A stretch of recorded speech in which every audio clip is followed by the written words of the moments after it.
Hello friends, welcome to my YouTube channel Global Dolphin. आज हम जानेंगे फ्रेंड डेवलपमेंट लेंथ के बारे में। डेवलपमेंट लेंथ होता क्या है, इसका यूज क्या है और इसे निकालते कैसे हैं। तो डेवलपमेंट लेंथ को हम बढ़ी हुई लंबाई कहते हैं।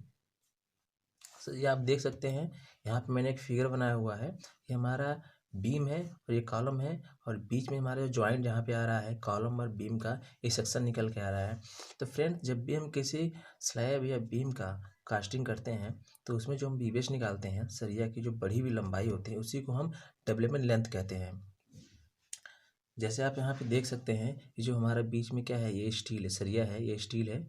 ये जो हमारा यहाँ से बेंड होगा, जॉइंट पे हमारा जो सेक्शन निकल के आ रहा है, ये जो हमारा कॉलम फेस है, कॉलम फेस से इस कॉलम फेस तक जो हमारी बीच की लंबाई होती है स्टील की, ये हमारी एग्जैक्ट लंबाई होती है।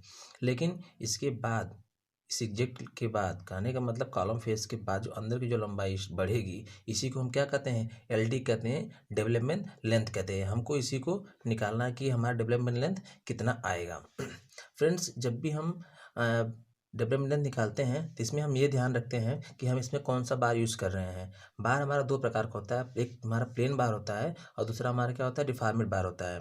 जो प्लेन बार होता है इसमें ग्रिप नहीं होती है, ये सिंपल बार होता है। ये पहले यूज होता था, अब जनरली यूज नहीं होता है। जब भी हम प्लेन बार यूज करेंगे साइड पे, तब हम जब इसका एलडी निकालेंगे, डेवलपमेंट लेंथ निकालेंगे, इसका जो शेप रखेंगे हम हाफ सर्कल रखेंगे इसका शेप। और जब डिफॉर्मेट बार यूज करेंगे, जो जिसमें ग्रिप लगी, जिस बार में ग्रिप लगी होती है, उसमें जब हम निकालेंगे तो उसका जो शेप होगा एलडी का, वो हमारा एल टाइप का होगा, इस टाइप का शेप होगा।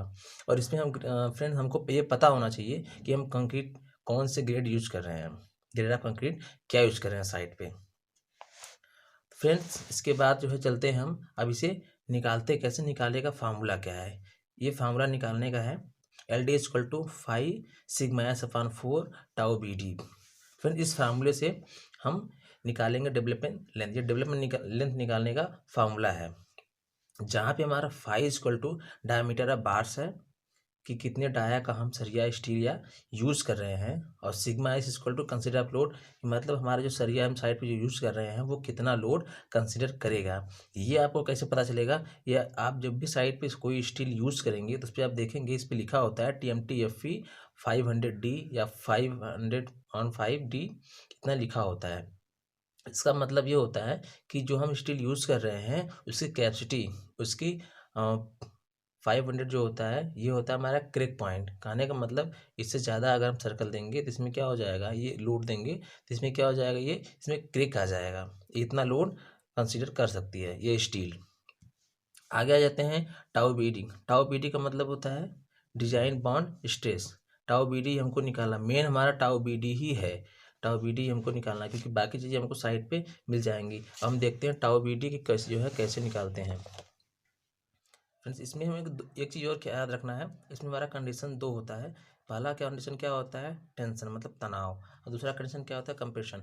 जब भी हम किसी बीम या स्लैब में निकालेंगे, जब भी हम किसी बीम या स्लैब में निकालेंगे के लिए जो है बीवेश निकालते हैं, तो इसमें हमारा क्या होता है, ऊपर से बल लगता है, ऊपर से हमारा फोर्स बल लगता है। तो ये क्या होता है, बीच में हमारा जो है झुकने का कोशिश करता है। जब ऊपर से बीच में बल लगेगा तो ये नीचे झुकने की कोशिश करता है। तो यहाँ पे हमारा क्या होता है, टेंशन बल लगता है। और दूसरे कंडीशन में क्या होता है, कंप्रेशन। ये हमारा कॉलम के लिए होता है। कॉलम में जब भी हम इस पे लोड देंगे, जब भी इस पे कोई स्ट्रक्चर खड़ा करेंगे, तो इसके ऊपर से भी और नीचे से भी दोनों प्रकार से बल लगता है। तो इसमें क्या होता है, संपीड़न, कंप्रेशन बल लगता है। तो ये दोनों कंडीशन आपने जान ली। दोनों कंडीशन के लिए हम जबकि देखते हैं आगे कि क्या क्या कंडीशन के अकॉर्डिंग क्या क्या फार्मूलेज हैं। फ्रेंड्स, पहला मैंने कंडीशन देखा था टेंस मतलब तनाव। तो पहले कंडीशन में हम लोगों ने देखा था, पहले कंडीशन के अकॉर्डिंग इसमें हमारा आता है स्लैब और बीम। मैंने यहाँ लिख रखा है टेंशन लीजिए, चाहे स्लैब और बीम, स्लैब और बीम में ही ये टेंशन बल लगता है। तो फ्रेंड्स, हम आगे आ जाते हैं। देखिए, फॉर्मूला लिख दिया है फॉर प्लेन बार के लिए, और मैंने लिख दिया है यहाँ प्लेन बार के लिए, और ये लिया गया है IS 26.2.1.1 से लिया गया है। ये चार्ट, ये पहला जो चार्ट है ये इसी आइस से लिया गया है। पहला इसमें देखेंगे आप, लिखा है यहाँ पे ग्रेड ऑफ कंक्रीट, नीचे दिया हुआ है टाउ बी डी न्यूटन प्रति mm²। फ्रेंड्स, इसमें मैंने आपको पहले ही बताया, इसमें हमको पता होना चाहिए साइड पे कि हम कौन से ग्रेड का कंक्रीट यूज़ कर रहे हैं। तभी हम चार्ट से टाउ बी डी की वैल्यू ले पाएंगे। तो हम लोगों ने यहाँ पे देखा M20 की वैल्यू यहाँ पे लिखा है 1.2, M25 की वैल्यू 1.4, M30 की वैल्यू 1.5, M35 की वैल्यू 1.7, M40 या उससे अधिक के लिए 1.9।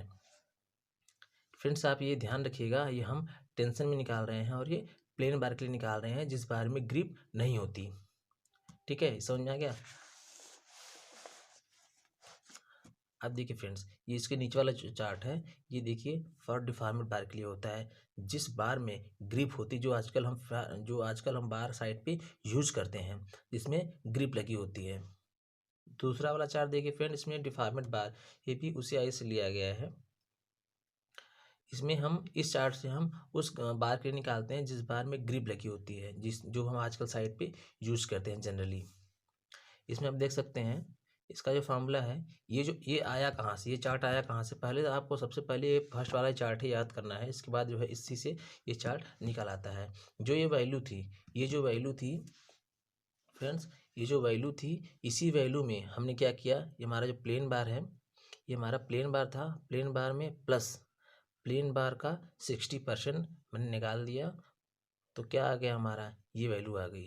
कहने का मतलब ये जो हमारी 1.2 की वैल्यू थी प्लेन बार की, मान लीजिए मैंने M20 का लिया, 1.2 था, तो इसी का 60% हमने निकाल के इसमें ऐड कर दिया। कहने का मतलब इसमें मैंने इसी का 60% और ऐड कर दिया, तो हमारा क्या आ गया, ये 1.92 आ गया। कहने का मतलब हमारा ये हो गया कि जब से हमने क्या किया, इसको हमारा M20 का 1.2 था, तो हमने 1.2 मल्टीप्लाई मैंने ब्रैकेट में लिया, हमारा कितना हो जाएगा 1.2 मल्टीप्लाई 60% अपॉन 100। हमने जब ये कर दिया, ये जब हम इसको हल करेंगे तो जो इसकी वैल्यू आएगी, सॉरी यहाँ पे मल्टीप्लाई नहीं रहेगा, ऐड रहेगा। जब हमने ये कर दिया, जो हमारी इसकी वैल्यू आएगी हमारा निकल के आएगा कितना, 1.92 निकल गया। इसी तरह सभी वैल्यूओं को हम निकाल लेंगे। तो जब ये हमारा आ जाएगा क्या, ये हमारा ग्रिप बार के लिए आ जाएगा, डिफॉर्मेड बार के लिए आ जाएगा। ये हमारा प्लेन बार के लिए था और इसी का हम 60% ऐड कर दिए, तो हमारा क्या आ गया, डिफॉर्मेड बार के लिए आ गया।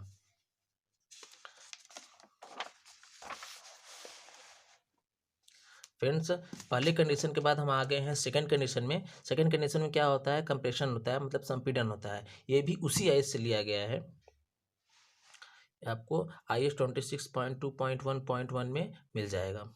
ये हमारा, इसमें आप देख सकते हैं जैसे इसके पहले जो हमारा टेंशन में था, सेम उसी प्रकार कंप्रेशन में भी है, बस वो टेंशन में था, ये कंप्रेशन में है। इसमें आप देख सकते हैं ये भी हमारा प्लेन बार के लिए लिखा हुआ है। इसमें क्या होता है, ये हमारा टेंशन था, टेंशन प्लेन बार था, जो हमने पहले, इसके पहले जो हमारा टेंशन प्लेन बार था, मतलब पहला जो चार्ट था, उसमें क्या करेंगे हम 25%, उसी का 25% उसमें हम ऐड कर देंगे, तो हमारी ये वैल्यू आ जाएगी, चार्ट की ये वैल्यू आ जाएगी। उसके वैल्यू में टेंशन प्लेन बार में हम उसमें ऐड कर देंगे क्या, उसी का 25%, उसी का हम 25% ऐड कर देंगे, तो हमको क्या आ जाएगी, हमको ये वैल्यू निकल के आ जाएगी। ठीक फ्रेंड्स, जैसे इसके पहले वाले चार्ट में क्या था, टेंशन में प्लेन बार में पहले वाले चार्ट में M20 में क्या था, 1.2 था। अब हम 1.2 क्या करेंगे, यहाँ पे हम क्या करेंगे, 1.2 है, अगर 1.2 में ऐड कर देंगे 1.2 मल्टीप्लाई 25/100। ये जो वैल्यू हम हल करेंगे, तो हमारा क्या आ जाएगा, 1.5 की वैल्यू आ जाएगी। कहने का मतलब हमको ये वैल्यू निकल के आ जाएगी जब हम टेंशन में प्लेन बार का जो है 25% ऐड कर देंगे उसमें, तब। आगे जाते हैं फ्रेंड, ये हमारा प्लेन बार के लिए था कंप्रेशन में। अब कंप्रेशन में ही अब आते हैं हम डिफॉर्मेड बार में। ये हमारा डिफॉर्मेड बार के लिए है। डिफॉर्मेड बार में आप देख सकते हैं इसका क्या कंडीशंस है, इसमें क्या है, ये कैसे निकला है कि टेंशन डिफॉर्मेड बार, टेंशन का डिफॉर्मेड बार, इसके पहले जो हमारा था ये जो था टेंशन का ही, देख सकते हैं टेंशन का ही यहाँ पे जो डिफॉर्मेड बार में निकाला था, ये जो निकाला था, इसी का हमारा क्या है 25%, इसी का 25% हमने ऐड कर दिया तो हमको ये वैल्यू निकल के आ गई। कहने का मतलब ये जो हमारा 1.92 आया है M20 का, ये कैसे आया, इसका जो है 60% मैंने निकाला तो ये आ गया। अब इसका हम 25% इसमें और ऐड करेंगे तो हमारी ये वैल्यू आ जाएगी। तुम्हारी क्या होगी, ये वैल्यू आ जाएगी। जैसे हमारा यहाँ पे 1.92 ले लेते हैं, 1.92 ले लेते हैं, इसमें हम ऐड करेंगे 1.92 मल्टीप्लाई 25% 100। अब ये जो वैल्यू है, ये वैल्यू हम हल करेंगे तो हमको 2.4 मिल जाएगा। ऐसे ही सभी चार्टों को हम निकालेंगे, सभी की वैल्यू निकालेंगे, M25 के, M30, M35, M40 या उससे ऊपर के लिए हम सभी का निकाल लेंगे। तो फ्रेंड आपको चारों चार्ट से समझ में आ गया कि टाउ बी डी की वैल्यू हम यहाँ चारों चार्टों में से कैसे उठाएंगे, कैसे हम निकालेंगे। ठीक है फ्रेंड्स, तो आइए चल के फ्रेंड्स हम ये देखते हैं कि अभी जो मैंने फार्मूला इसके पहले आपको दिखाया एल डी निकालने का, उस फार्मूले से हम कैसे निकालेंगे। फ्रेंड्स ये फार्मूला है, ये मान लीजिए ये हमारा L D equal to 5 sigma S upon 4 tau B D, ये हो गया। अभी मान ले रहे हैं कि हम किस चीज़ के लिए निकाल रहे हैं, डिफॉर्मेट बार के लिए निकाल रहे हैं और बीम के लिए निकाल रहे हैं, डिफॉर्मेट बार फॉर बीम के लिए निकाल रहे हैं। जो हम बीबीएस निकाल रहे हैं ये हमारा एक बीम है, हम बीम के लिए ये हमने मान लिया है, अपने से ये मान लिया है कि हम बीम के लिए निकाल रहे हैं बीबीएस। और जो हम डिफॉर्मेट बार इसमें जो यूज़ कर रहे हैं वो हमारा डिफॉर्मेट बार, जो हम इसमें सरिया यूज़ कर रहे हैं वो हमारी सरिया ग्रिप वाली है, वो हम सरिया यूज़ कर रहे हैं और बीम के लिए निकाल रहे हैं। जब हम बीम के लिए निकाल रहे हैं तो जाहिर सी बात है इसमें टेंशन बार लगेगा, तो हमारा जो चार्ट में से टाउ बी डी की जो वैल्यू उठेगी वो भी हमारा क्या है, टेंशन बार से उठेगा, टेंशन फोर्स से उठेगा। तो मान लेते हैं हमारा जो फाई है, जो हम सरिया यूज़ कर रहे हैं, जो हम डाया यूज़ कर रहे हैं वो हमारा कितना है, 16 mm का सरिया यूज़ कर रहे हैं हम, ये हम मान लेते हैं। उसके बाद जो हम कंक्रीट यूज़ कर रहे हैं, ग्रेड ऑफ कंक्रीट, आपको मैंने पहले बताया, आपको ग्रेड ऑफ कंक्रीट पता होना चाहिए कि हम साइड पे कौन सा ग्रेड यूज़ कर रहे हैं, तभी हम आप चार्ट से जो है वैल्यू उठा पाएंगे। तो ग्रेड ऑफ कंक्रीट आपको पता होना चाहिए। तो मान लीजिए हमने माना हमने जो है ग्रेड ऑफ कंक्रीट हमारा जो है हम साइड पर यूज़ कर रहे हैं M30 हमने मान लिया कि हम साइड पर यूज़ कर रहे हैं। इसमें फ्रेंड्स आगे जो हमारा सिग्मा एस है, sigma S equal to 500D, जो हम स्टील यूज़ कर रहे हैं बार का, हमारा 500D है, जो इसमें लिखा होता है मैंने आपको पहले बताया TMT FV 500D, इतना आपको ऐसे लिखा मिलेगा। ये 500 की जगह कभी कभी 415 भी होता है, तो वो अलग अलग स्टील की अलग अलग कैपेसिटी होती है, कंसिडर आप लोड कितना लोड कंसिडर कर सकती है उसके लिए होता है। तो फ्रेंड्स अब हम चलते हैं, इन सभी हमको सभी वैल्यू पता हो गई, अब सभी वैल्यूओं को हम इस फार्मूले पे पुट करके देखते हैं कि कैसे निकलता है। तो एल डी इक्वल टू हमारा हो गया, हमने 5 की वैल्यू 16 रख दी मल्टीप्लाई 500, ये हमारा सिग्मा एस की वैल्यू हमारा क्या था, 500 था, 500 हमने रख दिया, 4 का 4 ही है, मल्टीप्लाई हमारा जो है टाउ बी डी। अब ये टाउ जो बी डी है इसकी जगह मैंने 2.4 रखा है। अब ये कहाँ से आया, तो हम पहले देख लेते हैं। अब मैंने आपको बताया है कि हम ये जो हम निकाल रहे हैं बीम के लिए निकाल रहे हैं, बीम हमारा टेंशन में आएगा, टेंशन फोर्स में आएगा। तो टेंशन फोर्स में हम चलते हैं, ये टेंशन फोर्स का हमारा है, तो टेंशन फोर्स में हम किसके निकालते हैं, बीम के लिए निकाल रहे हैं। ठीक है, तो हमारा टेंशन फोर्स हो गया। अब हम देख लेते हैं हमारा कौन सा बार यूज़ कर, डिफॉर्मेट बार यूज़ कर रहे हैं। डिफॉर्मेट बार यूज़ कर रहे हैं तो हमारा जो था पहला वाला चार्ट है प्लेन बार के लिए था, दूसरा वाला चार्ट जो है ये डिफॉर्मेट बार के लिए था, डिफॉर्मेट बार के लिए था। और हम क्या यूज़ कर रहे हैं, कौन सा ग्रेड, M30, हम यहाँ पे M30 यूज़ कर रहे हैं। M30 के लिए देखेंगे, M30 grade of concrete M30 के लिए देखेंगे कितना है, 2.4 है। तो यहीं से हमने जो है टाउ बी डी की वैल्यू 2.4 रखी है। तो यहाँ पे 4 चौका 16, 4 आ जाएगा, 24 2000 आ जाएगा, 2.4 आ जाएगा। तो एल डी इक्वल टू हमारा कितना आ जाएगा, 834 mm, ये हमारी एल डी की वैल्यू आ जाएगी।